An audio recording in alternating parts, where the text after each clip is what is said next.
ಸ್ವಪ್ನಾದೇವಿ ಅಂತ ಸೃಷ್ಟಿ ಹೇಳ್ತನ್ರಿ. 9 ತಿಂಗಳ ಎತ್ತ ಕೂಸ ಎತ್ತಿ ಆಡಿಸು ಭಾಗ್ಯ ಇಲ್ಲ ಅಂತ ನೋಡಿ ಆ ತಾಯಿಗೆ. ಅಲ್ರಿ ಈ ಕಟಕ ಪ್ರತಾಪ ತನ್ನ ಆಸ್ತಿ ಪಾದೊಳಗ ಪಾರ ಕೇಳ್ತತೆ ತಂದ ನನ್ನ ಕೈಯಾಗ ಕೊಟ್ಟ ಎಲ್ಲಾರು ಕಟ್ಟಿಸಿಗೆ ಮಾತ್ರ ಕಳ್ಸ್ಯಾನ. ಈ ಕೂಸ ನೋಡಕ ಇದ್ರೆ ಚಂದ. ಈ ಕೂಸಿನ ಹೆಂಗ ಕೊಲ್ಲೋದ್ರಿ? ಅಲ್ಲ ನನ್ನ ಮಗಳನ್ನ ಹಡ್ದಿದ್ಲಂದ್ರ ಇಂಥ ಕೂಸಿನ ನಾ ಇಂಥ ಮನಸ್ಸು ಮಾಡ್ತಿದ್ನೇನ್ರಿ. ಈ ಕೂಸಿನ ನಾನು ಕೊಲಾಕ ಮನಸ್ಸು ಆಗ್ತಾ ಇಲ್ಲ. ಇಲ್ಲೇ ಡೈಲಿ ಮ್ಯಾಗಿತ್ತ ಹೋಗ್ತಾನೆ. ಯಾರಾದರೂ ಪುಣ್ಯಾತ್ರ ಬಂದ ಎತ್ಕೊಂಡು ಹೋಗಿ ಜಾಪಾನ ಮಾಡ್ಬೋದು. ಇಲ್ಲೇ ಇದ್ದ ನಾ ಇಲ್ಲೇ ಮರಿ ನಿಂತು ನೋಡ್ತೀನಿ.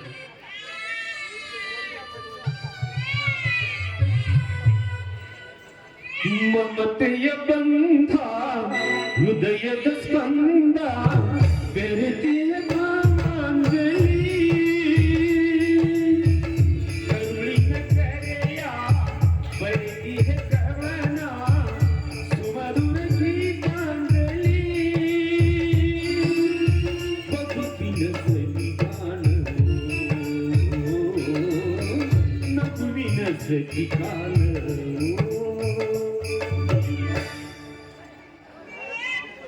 ಮದ್ಯಪಾನ ಹಿಂದಿನದಲ್ಲ, ಪುರಾತನ ಕಾಲದಿಂದ ಬಂದಿದೆ. ಸಾಧು ಸಂತರು ಕುಡಿದರು, ಯೋಗಿಗಳು ಕುಡಿದರು, ಭೋಗಿಗಳು ಕುಡಿದರು. ಆದರೆ ಅವರು ತೀರ್ಥ ಪ್ರಸಾದವೆಂದು ಕುಡಿದರು.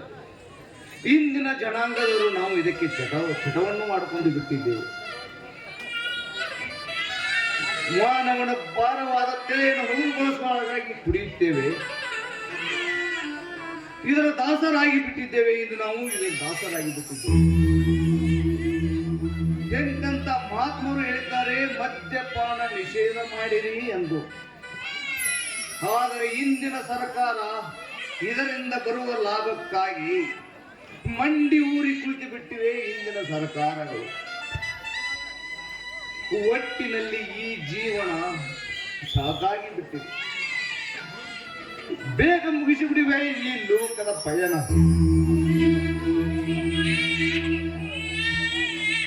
ಸಂತೇಶ್, ನಿಲ್ಲು. ನಿನಗೆ ಹೃದಯ ಎನ್ನುವುದಾದರೂ ಇದೇ ಏನು? ಪಾಪ ಬೇದಿಯಲ್ಲಿದ್ದ ಹೊಸಗೂಸು ಹಾಲಿಲ್ಲದೆ ಒಂದೇ ಸವನೆ ಅಳುತ್ತಿದ್ದರೂ ಕೂಡ ಅದನ್ನು ಮುಟ್ಟದೆ ಹಾಗೆ ಹೊರಟಿದೆಯಲ್ಲ. ನೀನು ಒಬ್ಬ ಮಾನವನೇ. ಅಳುವ ಕಂದನನ್ನು ಎತ್ತಿ ಅಪ್ಪಿಕೋ ಶಾಂತೇಶ್, ನಿನಗೆ ಕೋಟಿ ಪುಣ್ಯ ಬರುತ್ತದೆ. ಯಾರು ಇರಬಹುದು ಕೂಸು? ಇಂಥ ದಟ್ಟ ಅರಣ್ಯದಲ್ಲಿ ಯಾರು ಬಿಟ್ಟು ಹೋಗಿರಬಹುದು? ಯಾರಾದರೂ ಮರ್ತು ಹೋಗಿರಬಹುದು? ಎತ್ತ ಕೂಸನೆ ಬಿಟ್ಟು ಹೋಗೋರುಂಟೆ ಈ ಪ್ರಪಂಚದಲ್ಲಿ. ಈ ಕೂಸಿನ ವಿಚಾರ ನನಗೇಕೆ ಬೇಕು? ನನ್ನ ತಾಪತ್ರಯ ನನಗೆ ತೀರದಷ್ಟಿರುವಾಗ ಈ ಕೂಸನ್ನು ಕಟ್ಟಿಕೊಂಡು ನಾನೇನು ಮಾಡಲಿ? ಓ ಪಾಪಿ, ನೀನೊಬ್ಬ ಓದಿಕೊಂಡ ವಿದ್ಯಾವಂತನಾಗಿ ಇಷ್ಟೇ ಏನು ನೀನು ಕಲಿತ ನೀತಿ ಪಾಠ? ಇಂಥ ಹಸುಗೂಸು ವ್ಯಭಚಾರಿಯ ಹೊಟ್ಟೆಯಲ್ಲಿ ಹುಟ್ಟಲು ಅದು ಹೇಗೆ ಸಾಧ್ಯ? ನಿನ್ನ ಹೃದಯದಲ್ಲಿದ್ದ ಹೊಲಸು ಆಲೋಚನೆಯನ್ನು ಕಿತ್ತು ಹಾಕಿ ಮೊದಲು ಈ ಕೂಸನ್ನು ಎತ್ತಿಕೋ ಶಾಂತೇಶ್. ನಿನಗೆ ಆ ದೇವರು ಕೊಟ್ಟ ವರವಿದು. ಸಾಕು ನಿಲ್ಲಿಸುವಿದೆಯೇ ಈ ನಿನ್ನ ಕಪಟ ನಾಟಕವನ್ನು? ಯಾವ ವ್ಯಭಿಚಾರಿ 10 ಪೀಸಾಕಿ ಹೋಗಿದ್ದರೋ ಈ ಕೂಸನ್ನು ನಾನು ಕಟ್ಟಿಕೊಂಡು ನಾನೇನು ಕೆಲಸ ಸಾಧಿಸಬೇಕಾಗಿದೆ?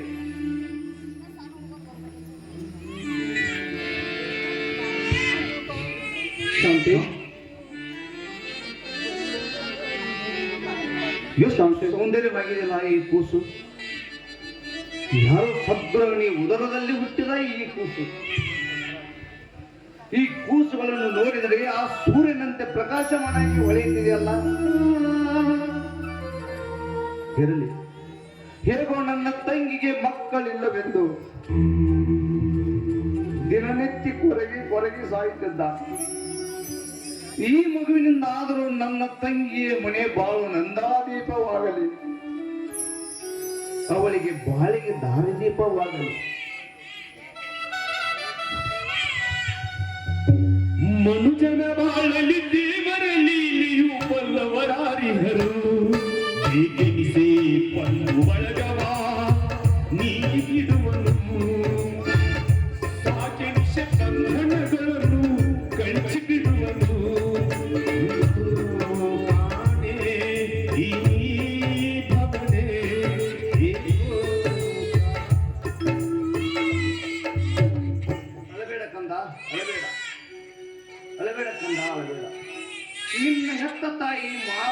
ಹುಟ್ಟುತ್ತಪ್ಪ. ಆ ದೇವರು ಕೊಟ್ಟು ವರವಪ್ಪ, ಆ ದೇವರು ಕೊಟ್ಟು ವರ. ಆ ತಾಯಿಗೆ ಕೋಟಿ ಪುಣ್ಯ ಬರಲಿ ಕಂದ, ತಾಯಿಗೆ ಕೋಟಿ ಪುಣ್ಯ ಬರಲಿ. ಮೊದಲು ಇದನ್ನು ತೆಗೆದುಕೊಂಡು ನನ್ನ ತಂಗಿಯ ಉಡಿಯಲ್ಲಿ ಹಾಕಿ ಬಿಡುವೆ.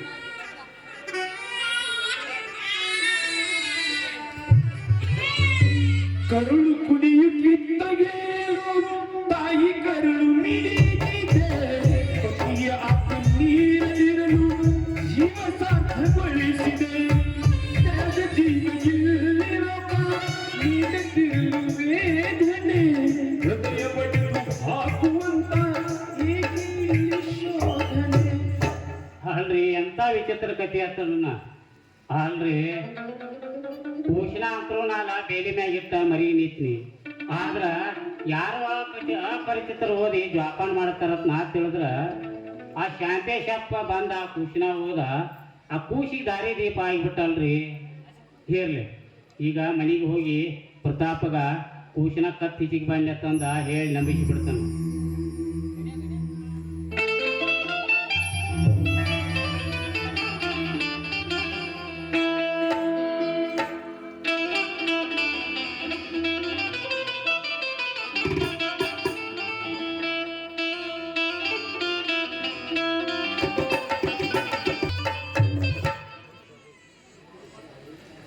ತಂಗಿ ವಿದ್ಯಾ, ಹೊರಗೆ ಬರಮ್ಮ, ಬೇಗ ಹೊರಗೆ ಬಾ. ನಿನಗೊಂದು ಕಾಣಿಕೆ ತಂದಿದ್ದೇನಮ್ಮ.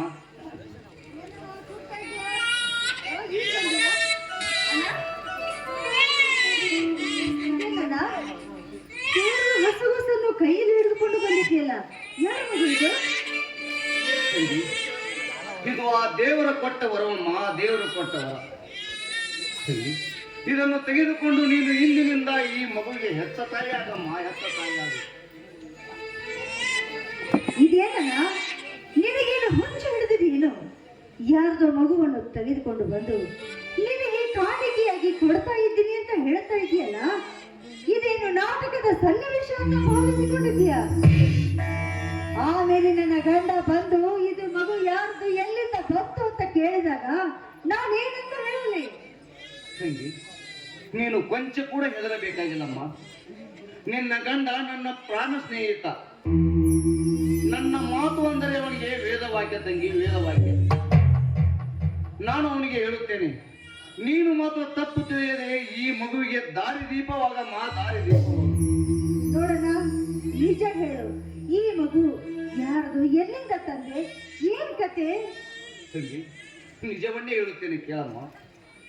ನಾನೊಂದು ಕೆಲಸ ಸಮಯ ಆಗಿ ನಮ್ಮೂರ ಬೆಟ್ಟಕ್ಕೆ ಹೋಗಿ ಮರಳಿ ಬರುವಾಗ ಬೀದಿಯಲ್ಲಿ ಬಿದ್ದು ಈ ಕೂಸು ಅಳ್ತಾ ಇತ್ತಮ್ಮ. ಯಾರೋ ಬಿಟ್ಟು ಹೋದು ಕೂಸಿದು ಅಂತ ತೆಗೆದುಕೊಂಡು, ಹೇಗೋ ನಮ್ಮ ಮನೆಯಲ್ಲಿ ಮಕ್ಕಳಿಲ್ಲ, ಈ ಮಗುವಿನಿಂದಾದರೂ ನಮ್ಮ ಮನೆ ಬೆಳಗಲಿ, ನಮ್ಮ ಮನೆಗೆ ನಂದಾದೀಪವಾಗಲೆಂದು ನಾನೇ ತೆಗೆದುಕೊಂಡು ಬಂದಿದ್ದೇನೆ. ಇನ್ನು ಸ್ವೀಕರಿಸುವುದು ಬಿಡುವುದು ನಿನಗೆ ಬಿಟ್ಟು ಕೊಟ್ಟದಮ್ಮ, ಇದು ನಿನಗೆ ಬಿಟ್ಟು ಕೊಟ್ಟದ್ದು. ಎಷ್ಟೊಂದು ವಿಚಿತ್ರವಾಗಿದೆ ಈ ಮಗುವಿನ ಕಥೆ. ಆಯ್ತು ಕೊಡಲ್ಲ, ಹೇಗೂ ನನಗೂ ಮಕ್ಕಳಿಲ್ಲ ಅಂದ ಮೇಲೆ ಇದೇ ನನ್ನ ಸ್ವಂತ ಮಗು ಅಂತ ಭಾವಿಸಿಕೊಂಡು ನಾನು ಜೋಪಾನ ಮಾಡುತ್ತೇನೆ. ಅಪ್ಪ, ಈ ಮಗುವನ್ನು ಕರುಣಿಸಿದ್ದಕ್ಕೆ ನನ್ನ ಜನ್ಮ ಸಾರ್ಥಕವಾಯಿತು ಅನ್ನ, ಸಾರ್ಥಕವಾಯಿತು.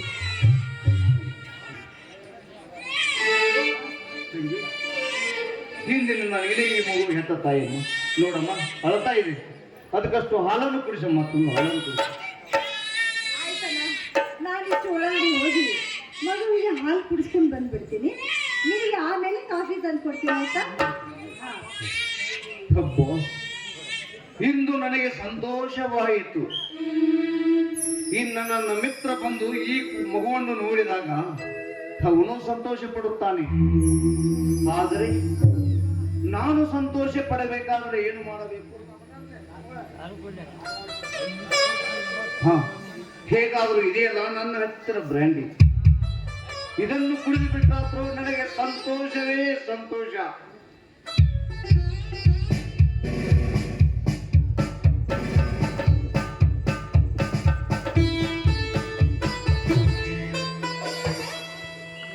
ಏನು ಶಾಂತೇಶ್, ನೀನು ಮಾಡುತ್ತಿರುವುದು ಮನೆಯಲ್ಲಿ ಕುಳಿತು ಕುಳಿತಿರುವಲ್ಲ, ನಾಚಿಕೆ ಆಗುವುದು ನಿನ್ನ ಜನ್ಮಕ್ಕೆ. ಬರಬರ್ತಾ ಈ ಮನೆಯನ್ನು ಬಹಳ ಕೀಳಾಗಿ ಕಾಣುತ್ತಿರುವೆ. ಸುಸಂಸ್ಕೃತರ ಮನೆಯಲ್ಲಿ ಈ ರೀತಿ ಕುಳಿತುಕೊಳ್ಳುತ್ತೀವಲ್ಲ, ನಾಚಿಕೆ ಆಗುವುದು ನಿನ್ನ ಜನ್ಮಕ್ಕೆ. Welcome inspector, welcome. ನಾಚಿಕೆ ಎಂಬ 3 ಅಕ್ಷರದ ಪದಗಳ ಅರ್ಥ ನನಗೂ ಗೊತ್ತಾಗಿದೆ. ಏನು ಮಾಡಲಿ?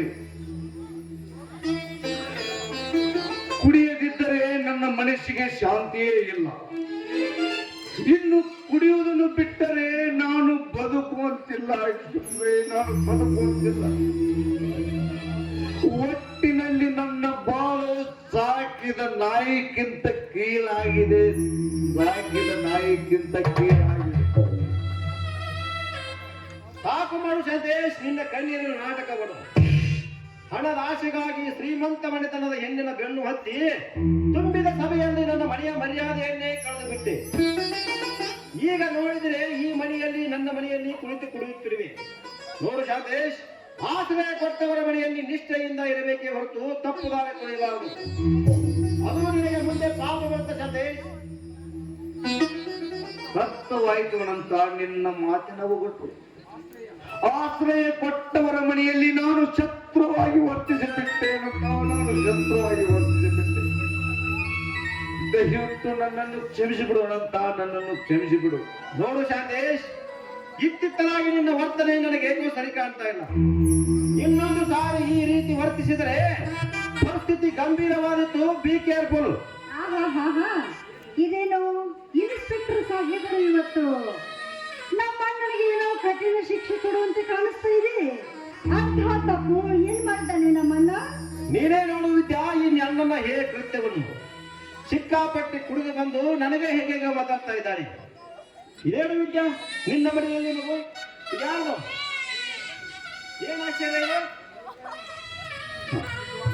ನಿಜವಾಗಲು ಈ ಮಗುವಿನ ಕಥೆಯನ್ನು ನಾನು ಹೇಳುತ್ತೇನೆ.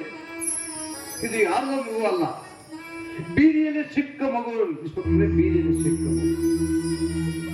ಹೇಗೂ ನಮ್ಮ ಮನೆಯಲ್ಲಿ ಮಕ್ಕಳೆಲ್ಲವೆಂದು ತೆಗೆದುಕೊಂಡು ಬಂದಿದ್ದೆ. ಸ್ವತಃ ನಿಮ್ಮ ಮಕ್ಕಳೆಂದು ಭಾವಿಸಿ ಇದನ್ನು ಸ್ವೀಕರಿಸಿ.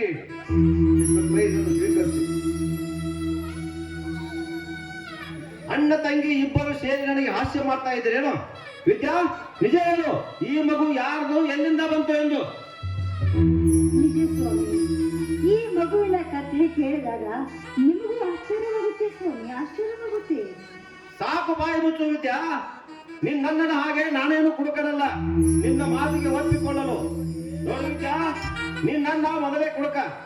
ಅವನ ಬುದ್ಧಿ ಅವನ ಸ್ವಾಧೀನದಲ್ಲಿಲ್ಲ. ಮುಂದೆ ತನ್ನ ತಂಗಿಯ ಬಾಳು ಹಾಳಾಗಬಾರದೆಂದ ಸದುದ್ದೇಶದಿಂದ ಯಾರೋ ಹೆತ್ತ ಮಗುವನ್ನು ಕದ್ದು ತಂದು ನಿನಗೆ ಕಾಣಿಕೆಯಾಗಿ ಕೊಡಲು ಬಂದಿದ್ದಾಳೆ ಬುದ್ಧಿವಂತ. ಈ ಮೂಢನಂಬಿಕೆಯನ್ನು ನಾನು ಎಂದಿಗೂ ನಂಬುವುದಿಲ್ಲ. ಶಾಂತೇಶ್, ನಿನಗೆ ಫಸ್ಟ್ ಅಂಡ್ ಲಾಸ್ಟ್ ವಾರ್ನಿಂಗ್ ಕೊಡ್ತಾ ಇದ್ದೀನಿ. ಈ ಮಗು ಯಾರನ್ನು ತಂದಿದೆಯೋ ಹೋಗಿ ಅವರಿಗೆ ಒಪ್ಪಿಸಿ ಬಾ. ಇಲ್ಲದಿದ್ದರೆ ಕಾನೂನಿನ ಪ್ರಕಾರ ಕ್ರಮ ತೆಗೆದುಕೊಂಡು ನಿನ್ನನ್ನು ಕಂಬಿ ಎಣಿಸುವಂತೆ ಮಾಡಬೇಕಾಗುತ್ತದೆ. ಎಚ್ಚರ ವಿದ್ಯಾ, ಕೊಟ್ಟು ಬಿಡ ಮಗುವನ್ನು. ಸ್ವಾಮಿ, ನಿಜ ಹೇಳ್ತಾ ಇದ್ದೀನಿ. ನೋಡಿ, ಇದು ನಮ್ಮ ಸ್ವಂತ ಮಗು ಅಂತ ಭಾವಿಸಿಕೊಂಡು ನಾವು ಇದನ್ನು ಜೋಪಾನ ಮಾಡೋಣ ಸ್ವಾಮಿ. ನಮ್ಮಣ್ಣ ಹೇಳೋ ಮಾತು ನಿಜವಿದೆ. ಇದೇ ನಮ್ಮ ಸ್ವಂತ ಮಗು ಅಂತ ಭಾವಿಸಿಕೊಂಡು ಜೋಪಾನ ಮಾಡೋಣ. ವಿದ್ಯಾ, ಇಲ್ಲವೇ ಬೇಡ ಅಂತ ನನ್ನ ಮುಂದೆ ಹೇಳಲು ಬರಬೇಡ. ಮುಂದೆ ನನಗೆ ಕಾನೂನು ಎದುರಾದಾಗ ನನ್ನ ಬೆನ್ನ ಹಿಂದೆ ಯಾರೂ ಬರುವುದಿಲ್ಲ. ನಿನಗೊಂದು ಸೂಕ್ಷ್ಮವಾದ ವಿಷಯ ಹೇಳುತ್ತೇನೆ, ಅರ್ಥ ಮಾಡಿಕೊ. ನೋಡು ವಿದ್ಯಾ, ಬೀದಿಯಲ್ಲಿ ಬಿದ್ದ ಮಗುವನ್ನು ನನ್ನದೆಂದು ಅಪ್ಪಿಕೊಂಡಾಕ್ಷಣ ಅದು ನಮಗೆ ಸ್ವಂತ ಮಗುವಾಗುತ್ತಿದ್ದರೆ ಈ ಜಗತ್ತಿನಲ್ಲಿ ಬಂಜೆ ಎಂದು ಕರೆಸಿಕೊಳ್ಳುವ ಹೆಣ್ಣು ಮಕ್ಕಳೇ ಇರುತ್ತಿರಲಿಲ್ಲ. ಅರ್ಥವಾಯ್ತು ತಾನೆ? ಇಷ್ಟಕ್ಕೂ ನನಗೂ ಈ ಮಗುವಿನ ಬಗ್ಗೆ ಆಸಕ್ತಿಯೂ ಇಲ್ಲ. I don't have interest. ಸ್ವಾಮಿ, ದಯವಿಟ್ಟು ತಪ್ಪು ಭಾವಿಸಿಕೊಳ್ಳಬೇಡಿ. ನೋಡಿ, ನಮ್ಮಣ್ಣ ಕುಡುಕನಿರಬಹುದು, ಕೆಡಕನಲ್ಲ.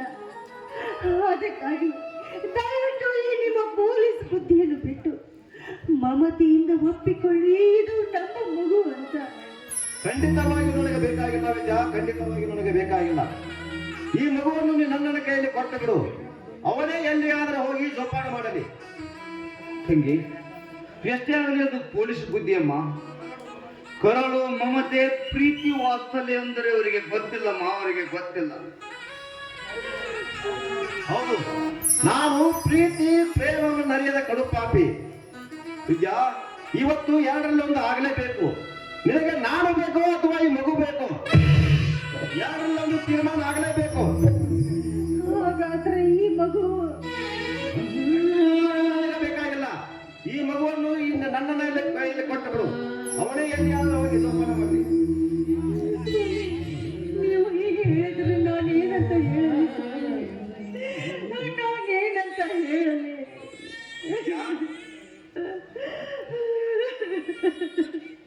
ಇದೆಲ್ಲ ಕಣ್ಣೀರಿನ ನಾಟಕ. ನನ್ನ ಮುಂದೆ ಹೇಳಲು ಬರಬೇಡ.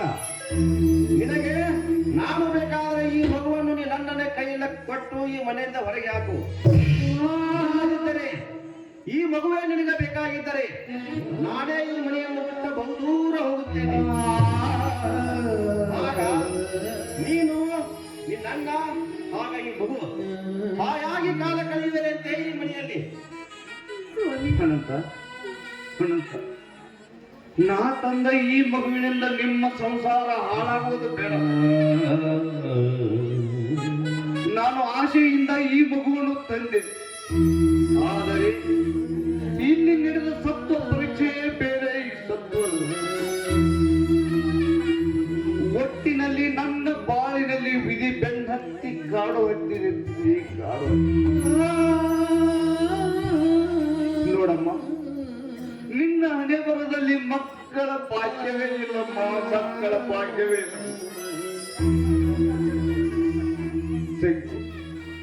ಆ ದೇವರು ಕಣ್ಣು ತೆರೆದರೆ ಇಂಥ 10 ಮಕ್ಕಳನ್ನು ಹೆತ್ತು ಮುದ್ದಾಡಬಹುದಮ್ಮ. ಮುದ್ದಾಡಬಹುದು. ತಂಗಿ ಕೊಟ್ಟು ಬಿಡಮ್ಮ, ಮಗುವನ್ನು ಕೊಟ್ಟು ಬಿಡು. ತಂಗಿ, ಇಂದಿಗೆ ಈ ಮನೆಯ ಋಣ ತೀರಿತಮ್ಮ. ಈ ಮನೆಯ ಋಣ ತೀರಿತಮ್ಮ.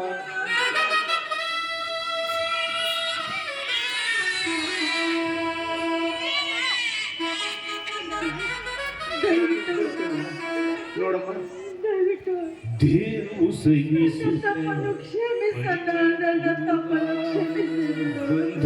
ನೋವಿಗೆ ಅಳುವುದೇ ತನ್ನನ್ನು ದಹಿಸುತ್ತ ಬೆಳಕನ್ನು ತರುವ ದೀಪವು ಅಳಲನ್ನು ಹೇಳುವುದೇ. ನಿನ್ನೆಯ ಸಹನೆಗೆ ಹೋಲಿಕೆ ಧರೆಯು ಕರುಣೆಯು ನಿನ್ನಲ್ಲಿ ಮೈ ತುಂಬಿರಲು ಈ ಜನ್ಮ ಸಾರ್ಥಕವ. ಸೋಲೆ ಗೆಲ್ಲುವೆಂದು ಬಾಳಲಿ ಅರಿತಾದ ಮೇಲೆ ಎಲ್ಲ ತಪ್ಪಂದೆ ಅಪಮಾನ ಬಹುಮಾನದಂತೆ. ಈ ಸುಖ ದುಃಖವು ಅಳುವು ನಗುವು ಎಲ್ಲ ದೇವನ ಕರುಣೆ. ಸೋಲೆ ಗೆಲ್ಲುವೆಂದು ಬಾಳಲಿ ಅರಿತಾದ ಮೇಲೆ ಎಲ್ಲ ತಪ್ಪಂದೆ ಅಪಮಾನ ಬಹುಮಾನದಂತೆ.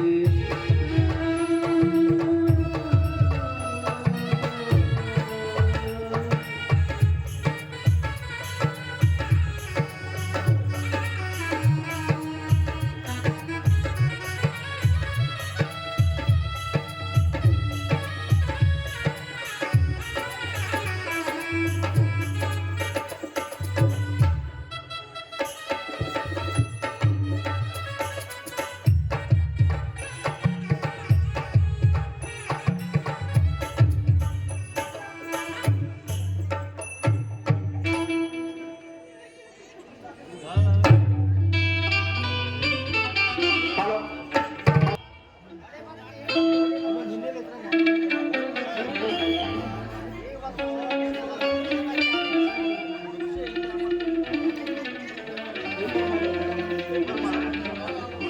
ಮಗು ಬಾಲು, ಇಂದಿನಿಂದ ನೀನೇ ನನಗೆ ಸಕಲ ಸಂಪತ್ತು. ಬಾಲು, ನೀನೇ ನನ್ನ ಬಾಳಿನ ದಾರಿ ದೀಪ. ಇಂದಿನಿಂದ ನಿನಗೊಂದು ಕೆಲಸವನ್ನು ವಹಿಸುತ್ತೇನೆ. ತಪ್ಪದೆ ಪಾಲಿಸಬೇಕು ಕಂದ. ಹೇಳಪ್ಪ, ಏನು ನಿಮ್ಮ ಕೆಲಸ? ಅದನ್ನು ತಪ್ಪದೇ ಪಾಲಿಸುತ್ತೇನೆ, ಆಯ್ತೇ?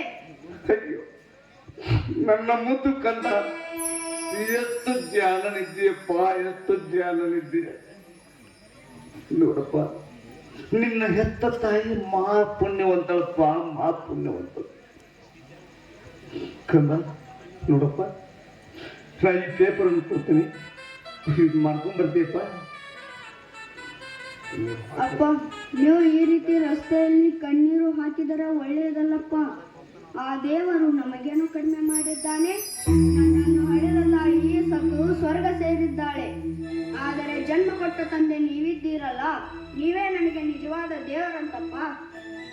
ಬಾಲು, ನಿನ್ನ ಮಾತುಗಳು ನನ್ನ ಹೃದಯಕ್ಕೆ 1000 ಬಾಣಗಳಿಂದ ಚುಚ್ಚಿದಂತಾಗುತ್ತದೆ ಕಂದ, ಚುಚ್ಚಿದಂತಾಗುತ್ತದೆ. ಆದರೆ ಏನು ಮಾಡಲಿ ಕಂದ, ನನ್ನಲ್ಲಿ ದುಡಿಯಲು ಶಕ್ತಿ ಇಲ್ಲ ಕಂದ, ದುಡಿಯಲು ಶಕ್ತಿ ಇಲ್ಲ. ಇಂದಿನಿಂದ ಈ ಪೇಪರ್ಗಳನ್ನು ಮಾರಿ ಬಂದ ಲಾಭದಲ್ಲಿ ನಮ್ಮ ಉಪಜೀವನ ನಡೆಸೋಣ ಕಂದ. ತಮ್ಮ, ತೆಗೆದುಕೊಡು ಈ ಪೇಪರ್ಗಳನ್ನು, ತೆಗೆದುಕೊಂಡು ಮಾರಿಕೊಂಡು ಬಾಪ. ಆಯ್ತಪ್ಪ, ತಪ್ಪದೆ ಈ ಪೇಪರ್ಗಳನ್ನು ಮಾರಿಕೊಂಡು ಬಂದ ಹಣವನ್ನು ನಿಮ್ಮ ಕೈಗೆ ಒಪ್ಪಿಸುತ್ತೇನೆ. ಆಯ್ತೆ? ಆಯ್ತು ಕಂದ. ನೋಡಪ್ಪ, ಹುಷಾರಾಗಿ ಹೋಗು. ರಸ್ತೆಯಲ್ಲಿ ವಾಹನಗಳ ದಟ್ಟಣೆ ಭಾಳ ಇದೆಯಪ್ಪ, ನೋಡ್ಕೊ. ಹುಷಾರವಾಗಿ ಮಾಡ್ಕೊಂಡು ಬಾಪ. ನಾನು ಪೇಟೆಗೆ ಹೋಗಿ ನಿನಗೆ ತಿನಿಸನ್ನು ತರುತ್ತೇನೆ ಕಂದ. ಹೋಗು ಕಂದ, ಹೋಗು. ಸರ್, ಪೇಪರ್ ತಗೊಳ್ಳಿ ಸರ್. ಪೇಪರ್ ಕನ್ನಡಪ್ರಭ, ಪ್ರಜಾವಾಣಿ, ಸಂಯುಕ್ತ ಕರ್ನಾಟಕ, ಯಾವ್ದು ಬೇಕು ತಗೊಳ್ಳಿ ಸರ್. ಪೇಪರ್ ಕೇವಲ 5 ರೂಪಾಯಿ ತಗೊಳ್ಳಿ ಸರ್. ಪೇಪರ್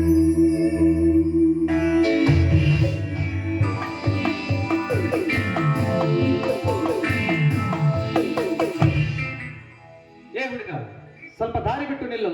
ನಮಗೆ ಪೇಪರ್ ಬೇಕಾಗಿಲ್ಲ, ಬಿಡು ದಾರಿ. Sir, sir, ಹಾಗೆನ್ನಬೇಡಿ. 5 ರೂಪಾಯಿ ಕೊಟ್ಟು ಪೇಪರ್ ತಗೊಂಡರೆ ನಿಮ್ಮ ಶ್ರೀಮಂತಿಕೆಯನ್ನು ಕಡಿಮೆಯಾಗುವುದಿಲ್ಲ ಸರ್. ಲೇ ತಲೆ ಹೊರಟೆ, ಚೋಟುತ್ತ ಇದ್ದೀಯ, ನನಗೆ ಏನು ಉತ್ತರ ಕೊಡ್ತೀನೋ? ನನ್ನ ಶ್ರೀಮಂತಿಕೆ ತಗೊಂಡು ನೀನೇನು ಮಾಡ್ತಿ?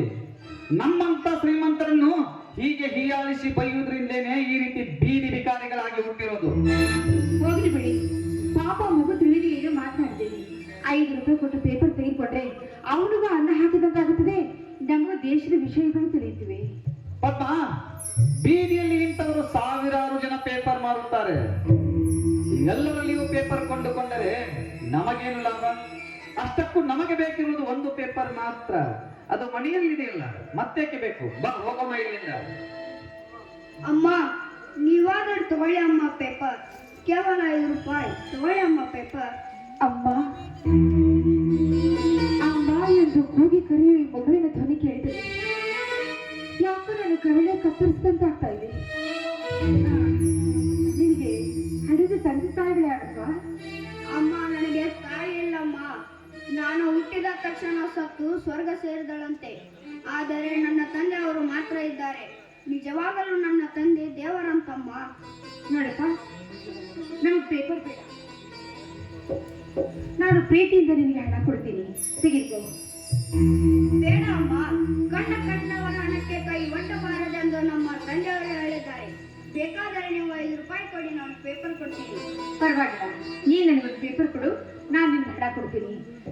ನಾನು ಪ್ರೀತಿಯಿಂದ ಕೊಡ್ತಿರುವಾಗ ಬೇಡ ಅನ್ಬಾರ್ದು. ನಾನು ಒಬ್ಬಳು ನಿನ್ನ ತಾಯಿ ಅಂತ ತಿಳ್ಕೊಂಡು ತೆಗೆದುಕೊಳ್ಬೇಕು.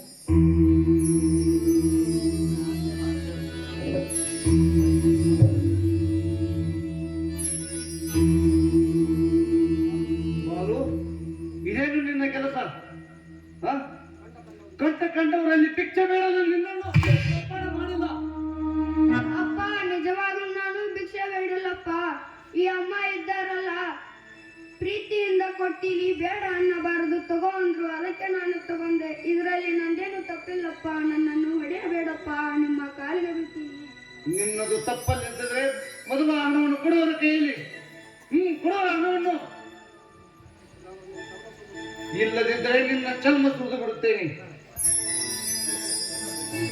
ಬೀದಿಯಲ್ಲಿ ಭಿಕ್ಷೆ ಬೇಡುವ ಮಗುವಿಗೆ ಜನ್ಮ ಕೊಟ್ಟು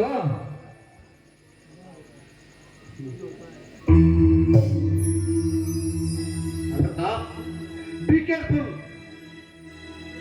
ಹುಟ್ಟಿದ ಮಕ್ಕಳನ್ನು ಸಾಕುವ ಯೋಗ್ಯತೆ ಇಲ್ಲದಿದ್ದರೆ ಮಕ್ಕಳನ್ನೇಕೆ ಹಿಡಿಯಬೇಕು? ಹುಟ್ಟಿದ ತಕ್ಷಣ ಎಲ್ಲಿಯಾದರೂ ಬಿಸಾಕಿ ಬಿಟ್ಟಿದ್ದರೆ ಈ ರೀತಿ ಭಿಕ್ಷೆ ಬೇಡುವ ತಾಪತ್ರಯವಾದರೂ ತಪ್ಪುತ್ತಿತ್ತಲ್ಲ. ಹೆತ್ತ ಮಕ್ಕಳನ್ನು ಕತ್ತು ಹಿಸುಕುವ ಪಾಪಿಗಳು ನಾವಲ್ಲ ಪ್ರತಾಪ್.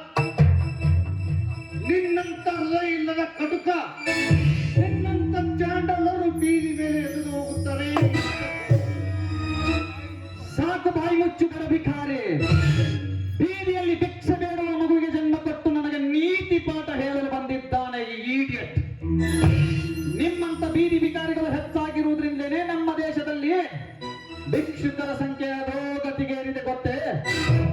ಏ ಕತ್ತೆ, ಸ್ವಲ್ಪ ಕಿವಿಗೊಟ್ಟು ಕೇಳು ಈ ದೇಶದ ಇತಿಹಾಸವನ್ನು. ಬಡ ಬಿಕಾರಿಗಳು ಬೀದಿಯಲ್ಲಿ ಸತ್ತಾಗ ಸೇರುವುದು ಇದೇ ಮಣ್ಣು. ನಿನ್ನಂತ ಸ್ವಾರ್ಥ ಶ್ರೀಮಂತ ಸತ್ತಾಗಲು ಸೇರುವುದು ಇದೇ ಮಣ್ಣು. ಮಣ್ಣಿನ ಮಕ್ಕಳಾಗಿ ಹುಟ್ಟಿದ ಮೇಲೆ ನಾವು ಮಣ್ಣಿನ ಋಣ ತೀರಿಸಲೇಬೇಕು. ನಿನ್ನಂತ ಕಂಡಲ್ಲಿ ಬಾಯಿ ಹಾಕುವ ಹಂದಿ ಅಂತಲ್ಲ. ಸೀತೆ, ಹೋಗ್ಲಿ ಬಿಡಿ, ರಸ್ತೆಯಲ್ಲಿ ಈ ರೀತಿ ವಾದಿಸೋದು ಒಳ್ಳೇದಲ್ಲ. ನಾವು ಬಂದು ಬಹಳ ಸಮಯವಾಯಿತು, ನಡೆಯಲು ಮನೆಗೆ ಹೋಗೋಣ. ಅಪ್ಪ ಸರಿಯಾದ ಪಾಠವನ್ನೇ ಕಲಿಸಿದ್ರಿ ಈ ಪಾಪಿಗಳಿಗೆ. ಶಾಂತೇಶ್, ನನ್ನನ್ನು ಹೀನ ಪ್ರಾಣಿಗೆ ಹೋಲಿಸಿ ಹೀಯಾಲಿಸಿದೆಯಲ್ಲ, ಮುಂದೆ ಕಾದು ನೋಡು ಈ ಮಾತಿನ ಪೆಟ್ಟನ್ನು. ಸೇಡಿಗೆ ಸೇಡು ತೀರಿಸಿಕೊಳ್ಳದೆ ಬಿಡಲಾರೆ. ನೆನಪಿಟ್ಟುಕೋ, ಬರ್ತೀನಿ. ನಿನ್ನಂತ ದುಷ್ಟ ಜನರು ನಾನೆಷ್ಟು ಜನ ಕಂಡಿಲ್ಲ. ನನಗೆ ಮುನ್ನೆಚ್ಚರಿಕೆ ಕೊಡಲು ಬಂದಿದ್ದಾನೆ ಈ ಪಾಪಿ. ಅಪ್ಪ ಸರಿಯಾದ ಪಾಠವನ್ನೇ ಕಲಿಸಿರಿ ಈ ಪಾಪಿಗಳಿಗೆ. ಬಾರಪ್ಪ ಮನೆಗೆ ಹೋಗೋಣ, ಹೊತ್ತಾಯ್ತು. ಕಂದ, ನಿನಗೆ ಆವೇಶದಲ್ಲಿ ಹೊಡೆದು ಬಿಟ್ಟಪ್ಪ. ನೋವಾತು ಕಂದ. ಇಲ್ಲಪ್ಪ, ನನಗೇನು ಪೆಟ್ಟು ಬಿದ್ದಿಲ್ಲ. ತಪ್ಪು ಮಾಡಿದವರಿಗೆ ಸರಿಯಾದ ಶಿಕ್ಷೆಯನ್ನೇ ನೀವು ಕೊಟ್ಟಿರಿ, ಅಷ್ಟೇ ಬಿಡಪ್ಪ. ಎಷ್ಟೇ ಆಗಲಿ ನನ್ನ ಕಂದನಲ್ಲಪ್ಪ ನೀನು. ಎಂತ ಬುದ್ಧಿವಂತನಿದ್ದೀಯಪ್ಪ, ಎಂತ ಬುದ್ಧಿವಂತನಿದ್ದೆ. ನಡಿಯಪ್ಪ, ಮನೆಗೆ ಹೋಗೋಣ ಬಾ. ಊಟ ಮಾಡೋಣ ಮನೆಗೆ ಹೋಗೋಣ. ಅನುಬಂಧ ಧುರಾಯಿಗೆ ಅಯ್ಯೋ ಒಡ ಹುಟ್ಟಿದರೆ ಬಗೆಯಾದನೆ. ಏನು ನ್ಯಾಯ, ಯಾವ ನೀತಿ, ಎಲ್ಲಿ ಹೋಯ್ತು ಬಂಧು ಪ್ರೀತಿ, ಸ್ವಾರ್ಥದಿಂದ ಸ್ವಂತ ದೂರಾಯಿತೆ. ಈ ಕರುಳ ಬಂಧ ಕಲ್ಲಾಯಿತೆ. ಕಣ್ಣೀರಿಗಿಲ್ಲಿ ಬೆಲೆಯಿಲ್ಲಾಯಿತೆ. ಏನು ನ್ಯಾಯ, ಯಾವ ನೀತಿ, ಎಲ್ಲಿ ಹೋಯ್ತು ಬಂಧು ಪ್ರೀತಿ, ಸ್ವಾರ್ಥ